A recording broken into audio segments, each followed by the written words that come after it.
The next one chapter is regarding administering user security. Current one chapter के major objectives हैं कि किसी भी डेटाबेस यूजर को अगर आप क्रिएट करते हैं तो उसका A&A mechanism, authorisation and authentication mechanism क्या होता है, उसकी सिक्योरिटी डोमेन आप कैसे प्रिपेयर करते हैं, मींस कि उसको रोल कैसे एलोकेट करें, उसका प्रोफाइल कैसे बनाएं, उसकी पासवर्ड मैनेजमेंट की पॉलिसी, उसको रिसोर्स एलोकेशन की पॉलिसी आप लोग कैसे बनाएं, ये सब चीजें आप लोगों ने डिसाइड करनी होती है। लाइक जब कोई यूजर आप बनाते हैं, say I want to create some user, even application user like Scott is a user। अगर आपने यूजर बनाना है तो सिर्फ यूजर बना के नहीं, create user Scott identified by like this खत्म, नो, ऐसा नहीं है। आपको एक कंप्लीट सिक्योरिटी डोमेन इस स्कीमा की डिजाइन करनी है, जिसमें क्या क्या होगा। नंबर वन के लाइक यूजर की डिफॉल्ट टेबल स्पेस, अगर ये कोई सेगमेंट बनाए, टेबल, क्लस्टर, इंडेक्स, आईओटी, तो वो कौन सी टेबल स्पेस में जाए, सिस्टम में नहीं जाने चाहिए, ठीक है। देन टेम्प टेबल स्पेस, ये इसकी परमानेंट होगी या जिसे हम डिफॉल्ट टेबल स्पेस बोलते हैं जो डेटा के लिए यूज होगी। टेम्परेरी टेबल स्पेस इसकी कौन सी हो, ये भी आप लोगों को डिसाइड करना है।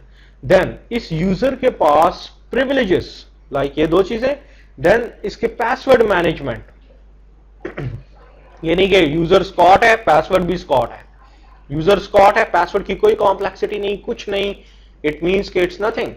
आप यूजर को एनफोर्स करें कि भाई आपका पास सिर्फ 15 डेज चलेगा, उसके बाद 5 ग्रेस डेज मिलेंगे, पास चेंज करना है, पास कॉम्प्लेक्स रखना है, पास वो यूज ना कर सके जो कि लास्ट टाइम यूज किया हुआ था किसी ने, अगर गलत पास एंटर करते हैं अकाउंट लॉक हो जाए, ये तमाम पॉलिसीज यहां पे। Then resource management, resource management ऐसा नहीं, डेटाबेस इज हाईली वल्नरेबल, अगर एसक्यूएल इंजेक्शंस वगैरह लग जाएं, आपके एक टेबल एम्प जिसमें बिलियन ट्रिलियंस रिकॉर्ड्स पड़े हुए, कोई एक अनरिस्ट्रिक्टेड क्यूरी चल जाए, select asterisk from emp, database बैठ गया आपका, डेफिनेटली बैठ जाएगा, क्योंकि बिलियन ट्रिलियंस ऑफ रिकॉर्ड्स जब आप एक्सेस करेंगे तो it would take lot of resources, lot of CPU time, lot of IO time. So resource management, कितना सीपीयू टाइम दिया जाए, कितना आईओ हो, आप बता सकते हैं सेशन लेवल पे, कॉल लेवल पे। अगर एक स्टेटमेंट है आप समझते हैं कि भाई अगर वो 400 से ज्यादा ऑरेकल ब्लॉक मेमोरी में रीड करती है तो वो क्यूरी ना चले, तो yes you can do it, यहाँ पे प्रोफाइल मैनेजमेंट कर सकते हैं। देन अगर कोई ग्रुप है तो you can do DRM, database resource management, ये भी आप पढ़ेंगे but not right now, workshop 2 में पढ़ेंगे, ठीक है। यहां पे रिसोर्स मैनेजमेंट, प्रोफाइलिंग के अंदर आप रिसोर्स मैनेजमेंट इंडिविजुअल लेवल पे सीखते हैं, जबकि डीआरएम के अंदर, डेटाबेस रिसोर्स मैनेजमेंट के अंदर आप कंप्लीट ग्रुप लेवल पे सीखते हैं। देन रोल्स, अगर किसी यूजर को आपने कोई प्रिविलेज देनी है, लाइक हमारे पास ऑब्जेक्ट प्रिविलेजेस होती हैं, हमारे पास सिस्टम प्रिविलेजेस होती हैं, लाइक के यूजर ऑथेंटिकेट तो हो जाएगा बट ऑथोराइज करना कि भाई आप किसी यूजर का डेटा देख सकते हैं, किसी स्पेसिफिक वन कह लें कि प्रोसीजर को या पैकेज को कॉल कर सकते हैं, एग्जीक्यूट कर सकते हैं, सिस्टम प्रिव्स एंड ऑब्जेक्ट प्रिविलेजेस। और अगर इन्हीं की प्रॉपर मैनेजमेंट कर ली जाए तो रोल मैनेजमेंट, कह लें कि जब तक ये तमाम चीजें आप इंप्लीमेंट नहीं करते बिफोर यूजर क्रिएशन, उतनी देर तक आपकी सिक्योरिटी डोमेन कंप्लीट नहीं होती।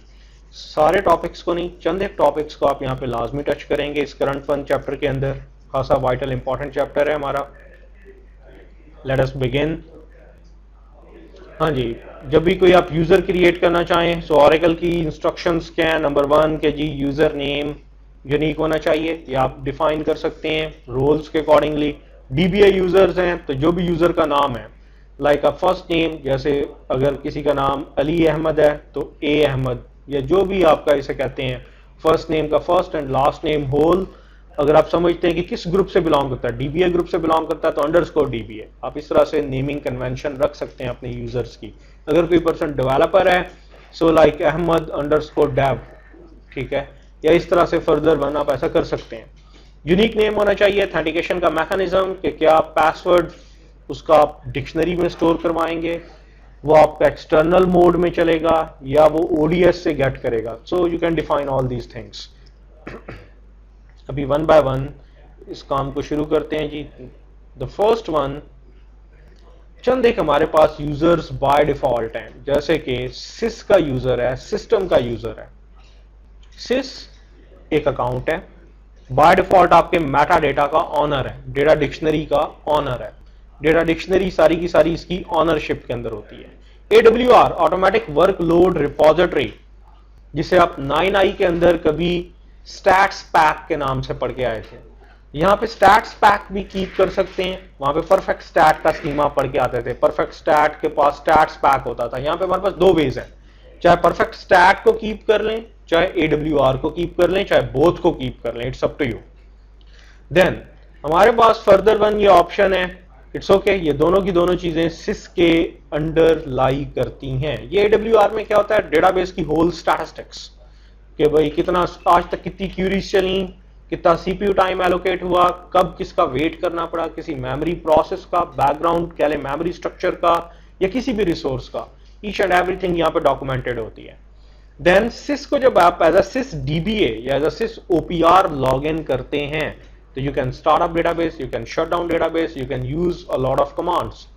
जबकि हमारे पास सिस्टम एक by default DBA role enabled user होता है, विच इज कैपेबल एनफ के किसी भी स्कीमा का उसका डेटा आपको देखना है एज अ रीड ओनली और मॉडिफाई करना है, तो you can do that one thing. अब जरा चलते हैं यूजर क्रिएशन पे। जब आप यूजर क्रिएट करने जाते हैं, सो आपके पास एक इस तरह की स्क्रीन आ जाएगी और पूछा जाएगा कि जी what you want to do. आप क्या यूजर उसका नाम क्या होगा, उसका प्रोफाइल क्या होगा, ऑथेंटिकेशन मैकेनिज्म क्या होगा, उसका पास क्या होगा।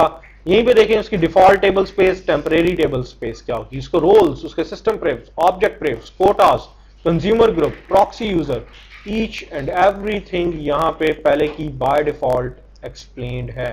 आप एक ही बार लॉग इन होके ये डिफरेंट ऑप्शंस को यूज करके you can create your own user. जब यूजर आप क्रिएट करने जाते हैं तो पूछता जी ऑथेंटिकेशन में कि मैकेनिज्म, ऑथेंटिकेशन मैकेनिज्म, ऑथेंटिकेशन कैसे की जाए। पास क्या आप खुद देना चाहते हैं, जो पास यहां पे दे देंगे, लाइक मैं लिखता हूं create user Scott identified by tiger, so tiger is a pass, mean pass आपको दे रहे हैं। ये मेटा डेटा डेटा डिक्शनरी के अंदर स्टोर होंगे। ठीक है, अगर मैं करता हूं कि create user HR identified externally, external mode, या आइडेंटिफाइड ग्लोबली, ये भी दो मोड है। एक्सटर्नल मोड कि आप ऑपरेटिंग सिस्टम के बिहाफ पे काम करना चाहते हैं, जस्ट लाइक जैसे SQL सर्वर है, SQL सर्वर में जितनी भी रिलीजेज आई हैं, 6.5 है, 7 है, 2000 है, फिर 5 आया, 8 आया एंड सो ऑन, जितने भी आपके हैं रिलीजेस। ये आपको क्या बेनिफिट देते हैं, आप चाहे ऐसे से लॉग इन हो जाए, ऐसे का चाहे पास दे दें, और जो विंडोज का पास है वो यूज कर लें परफेक्टली, लाइक ऑरेकल भी आपको ये ब्यूटी देता है। एंड देन ग्लोबली, अगर आप चाहते हैं कि आपके पास कोई LDAP अनेबल्ड सर्वर हो, LDAP अनेबल्ड सर्वर आपका पास स्टोर कर ले अपने पास, और फिर देन डेफिनेटली आप वहां से पास डाउनलोड हो जाया करें नेटवर्क बेस्ड। ठीक है, so you can use this one mod. Current one chapter के अंदर सिर्फ और सिर्फ लाइक ऑथेंटिकेटेड बाय पास, अगर पास देते हैं और वो मेटा डेटा में सेव होता है, सो उसकी यहाँ पे डिटेल्स हैं।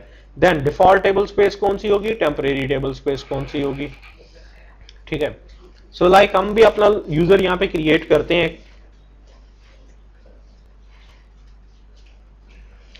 लुक एट, अगर तो आप कमांड मोड पे लिखते हैं, कमांड मोड पे आपको सिंपल इतना लिखना पड़ेगा जी, क्रिएट यूजर, जो भी यूजर का नेम है, ABC XYZ, आइडेंटिफाइड बाय के बाद पास देना पड़ेगा आपको यहाँ पे। ठीक, और अगर आप आइडेंटिफाइड यहाँ पे एक्सटर्नली लिखते हैं, एक्सटर्नली मीन आप ऑपरेटिंग सिस्टम के बिहाफ पे काम कर रहे हैं, तो अब आपके पास चंद एक आपके ऊपर रिस्ट्रिक्शंस हैं, चंद एक प्री रेक्विजिट्स हैं जो कि आपको बतानी पड़ेंगी। वो क्या क्या है।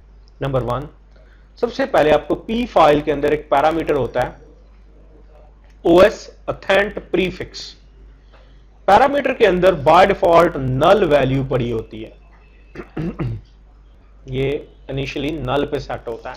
अब कमांड लिखेंगे ऑल्टर सिस्टम, जो आपने SP फाइल को मॉडिफाई करने का तरीका सीखा, set OS authent prefix OPS capital में $, दैट्स ऑल। डबल कोट्स में चाहे आप देना चाहें, डबल कोट्स में देते हैं। OPS dollar sign. ठीक है, नंबर 1।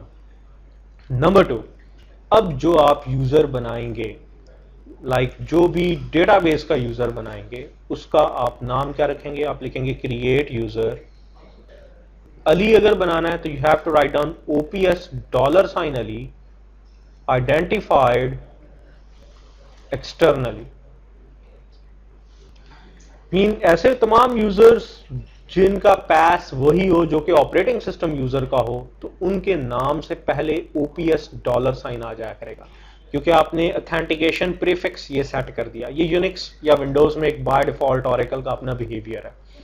ऑरेकल अज्यूम करता है कि जब कोई यूजर ऑपरेटिंग सिस्टम के थ्रू लॉग इन होगा तो उसका नेम से पहले ओपीएस डॉलर साइन आ जाना चाहिए। अब दूसरा काम आपको क्या करना पड़ेगा?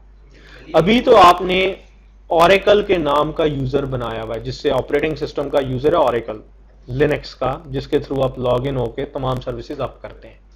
लेकिन अब आप अली के नाम का एक ऑपरेटिंग सिस्टम यूजर बनाएंगे, ओएस यूजर, जिसका प्राइमरी ग्रुप क्या होगा? ओ इंस्टॉल, और सेकेंडरी ग्रुप वही डीबीए, एएसएम एडमिन, एएसएम। ठीक है, जो इसके आपने ऑरेकल के बनाए थे।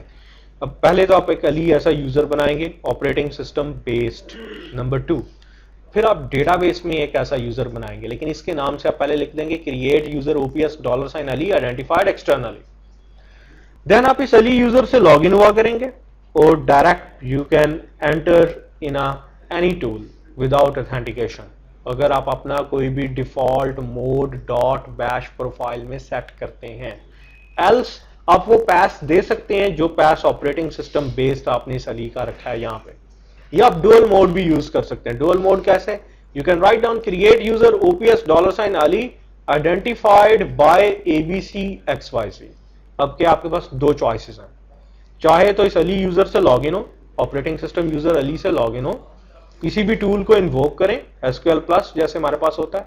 जब वो आपसे ऑथेंटिकेशन पूछे तो आप सिंपल बता दें जी ओपीएस डॉलर साइन अली, और आगे पैस वो जो ऑपरेटिंग सिस्टम यूजर का है, या आप ये भी पैस दे सकते हैं क्योंकि अब डुअल मोड है, यूजर के नाम से पहले ओपीएस डॉलर साइन भी आ रहा है, जबकि दूसरी तरफ आप मेटा डेटा पैस भी दे रहे हैं। तो दो ऑप्शंस हैं, चाहे डेटाबेस का पैस यूज कर लें, चाहे ऑपरेटिंग सिस्टम का यूज कर लें। ऐसे डुअल मोड भी डिजाइन हो सकता है, लेकिन ज्यादातर ऑरेकल जहां के भी प्रोडक्शंस में यूज होता है, कभी भी ऐसा नहीं होता कि आप ऑपरेटिंग सिस्टम बेस्ड ऑथेंटिकेशन करते हैं, क्योंकि यूजुअली यूजर्स को डेटाबेस का SID name, non DBA users को तो पता ही नहीं होता। डीबीए यूजर्स के लिए आप लोगों ने चंद एक सेपरेट मैकेनिज्म डिफाइन किया होता है। एडमिनिस्ट्रेटर्स की ऑथेंटिकेशन और इनकी ऑडिटिंग करना भी एक खासा बड़ा टास्क होता है। If you have a multiple DBS, कौन सा डीबीए किस टाइम साइन इन हुआ, क्या वो वैलिड लॉग इन हुआ, क्या उसने पासवर्ड फाइल यूज की, as a SYS DBA log in हुआ, as a SYS OPR log in हुआ, पावर ब्रोक